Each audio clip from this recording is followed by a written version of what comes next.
নমস্কার, আমি জয়া। আমার চ্যানেল জয়ফুল জয়স ব্লগে আপনাদের সকলকে স্বাগত।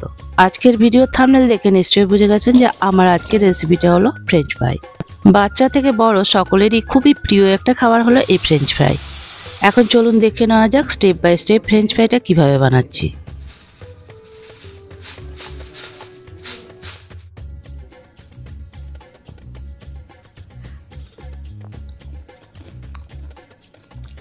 আমার কাছে প্রায় ৬-৭টা নতুন আলু ছিল, সেগুলো আমি এখন নিয়ে নিয়েছি ফ্রেঞ্চ ফ্রাই বানানোর জন্য।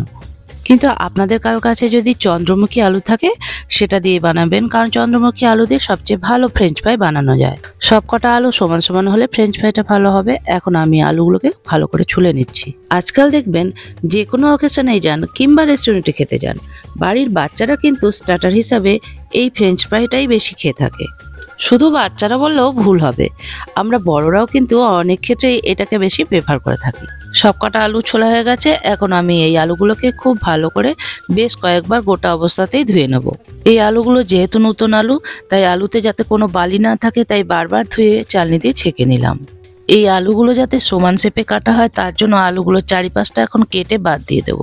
তারপর একটু মোটা মোটা লম্বা লম্বা করে কেটে নেব। এখানে আমি যেরকম করে কাটছি ঠিক সেরকম করে আপনারাও যদি কাটেন তাহলে কিন্তু আলুগুলো স্কোয়ার শেপে সমানভাবে কাটা হবে। আমি উপর থেকে লম্বা লম্বা করে কেটে দেখাচ্ছি, তাহলে আপনারা খুব ভালোভাবে বুঝতে পারবেন। আলুগুলো কাটার পর আপনাদেরকে একটু সামনে থেকে দেখিয়ে দিচ্ছি। এইরকম একটু মোটা মোটা আর লম্বা লম্বা করে আলুগুলোকে কাটতে হবে। সবকটা আলুকে এইরকম করে যদি আপনারা কাটেন তাহলে দেখবেন ফ্রেঞ্চ ফ্রাইগুলো দেখতে সুন্দর হবে। এখন আমি এই আলুগুলোকে খুব ভালো করে বারবার ধুয়ে নেব, যতক্ষণ পর্যন্ত না আলুর জলটা পুরো কাচের মতো পরিষ্কার হয়ে যাচ্ছে, যাতে করে আলুর মধ্যে কোনো স্টার্চ না থাকে। গামলার মধ্যে অনেকটা জল দিয়ে দিলাম। হাতে করে কচলে কচলে আলুগুলোকে ভালো করে ধুয়ে নেব। এর আগেও গোটা ছুলে আমি কিন্তু আলুগুলো অনেকবার ধুয়ে নিয়েছি, তারপরেও আলুর থেকে দেখুন এখনো ঘোলাটে জল বেরোচ্ছে। এই ঘোলাটে জলটা দেখতে পাচ্ছেন, এর মানে এর মধ্যে এখনো অনেকটা স্টার্চ রয়ে গেছে।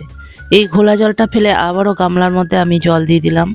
এইরকম করে আমি অনেকবার আলু ধোয়ার পর এখন দেখুন জলটা পরিষ্কার হয়ে গেছে। একটা স্ট্রেনার দিয়ে জলটা ছেঁকে নেব। আলুগুলোকে একটা স্ট্রেনারের সাহায্যে ছেঁকে সম্পূর্ণ জল ঝরিয়ে নেব। আলুগুলো থেকে সম্পূর্ণ স্টার্চ ফ্রি করার জন্য এখন আমি একটু ব্লাঞ্চ করে নেব বা ভাপ দিয়ে নেব। আলুগুলোকে ব্লাঞ্চ করার জন্য গ্যাসে একটা কড়াই বসিয়ে অনেকটা গরম জল করে নিয়েছি। জল গরম হয়ে যাওয়ার পর জল ঝরানো আলুগুলোকে ওর মধ্যেই ছেড়ে দেব। আমি এখানে 2 টিস্পুন নুন দিয়ে দিলাম। আপনারা আপনাদের স্বাদ মতো নুনটা দিয়ে নেবেন।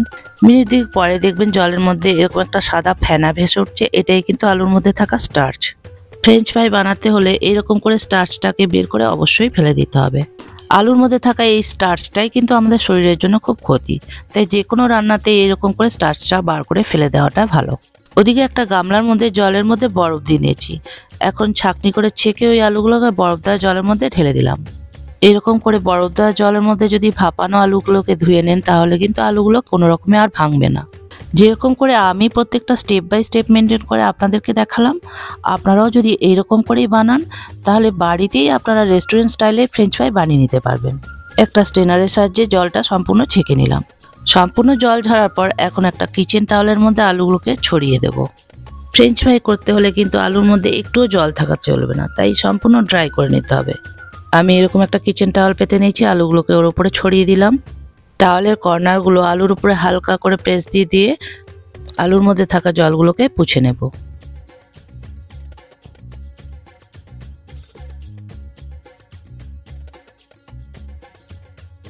খুব ভালো করে ড্রাই করার জন্য উপর থেকে আর একটা শুকনো টাওয়াল দিয়ে আলতো করে এইভাবে পুছে নিলাম। এরকম করে অনেকক্ষণ পোচার পর আলুগুলো যখন সম্পূর্ণ ড্রাই হয়ে যাবে তখন একটা গামলার মধ্যে আলুগুলোকে তুলে নিলাম। এখন এই আলুগুলোকে কর্নফ্লাওয়ার দিয়ে কোট করে নেবো। তার জন্য 2 টেবিল স্পুন কর্নফ্লাওয়ার এর উপরে আমি ছড়িয়ে দিলাম।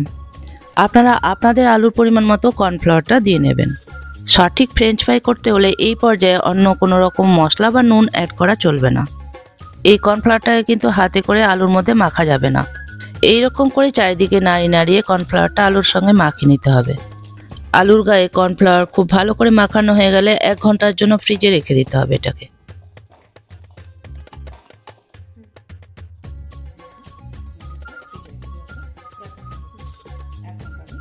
এক ঘন্টা পর বের করে নিয়ে আসলাম।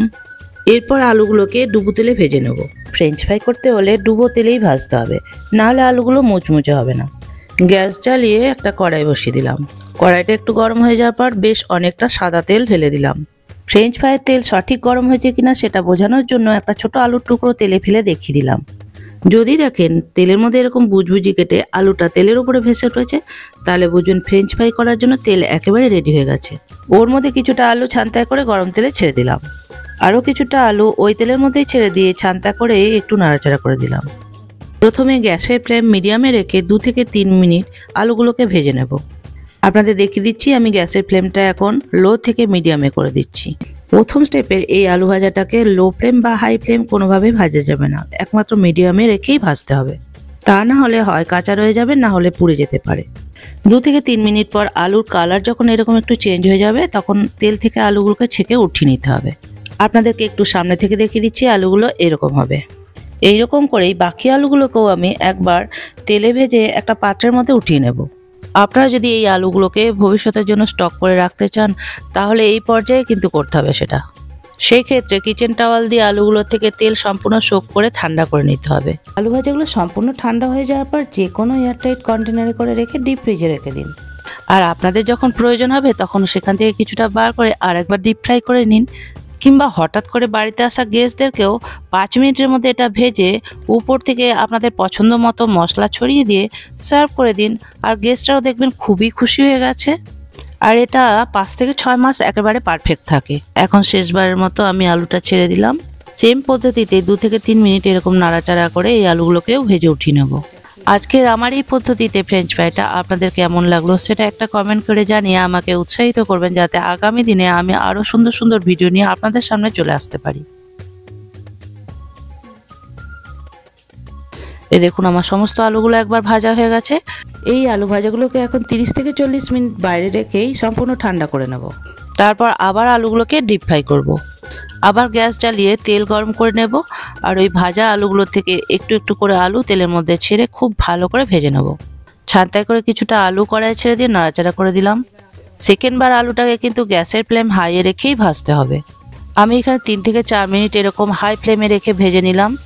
কিন্তু আপনারা আপনাদের আলুর পরিমাণ মতো যতক্ষণ পর্যন্ত না আলু মুচমুচে হয়ে যাচ্ছে ততক্ষণ ভাজবেন।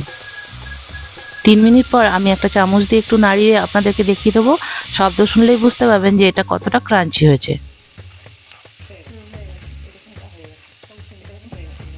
এবং আলুর কালারও যখন এরকম ব্রাউন হয়ে যাবে তখন আমি ছান্তি দিয়ে তুলে একটা পাত্রের মধ্যে নিয়ে নেব। এখন আপনারাই দেখুন, আমি একটু হাতে করে তুলে দেখিয়ে দিচ্ছি যে ফ্রেঞ্চ ফ্রাইগুলো কতটা পারফেক্ট হয়েছে।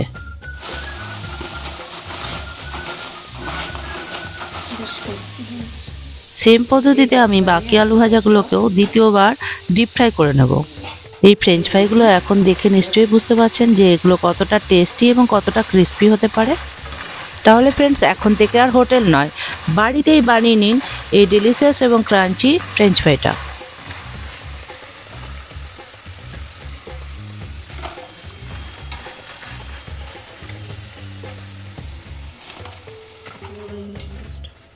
এটা আমার শেষের ইয়েটা।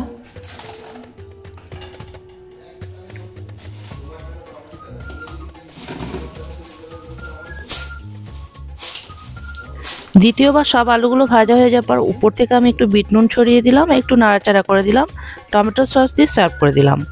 আপনারা আপনাদের পছন্দ মতো মশলা এবং সস দিয়ে সার্ভ করে নিন।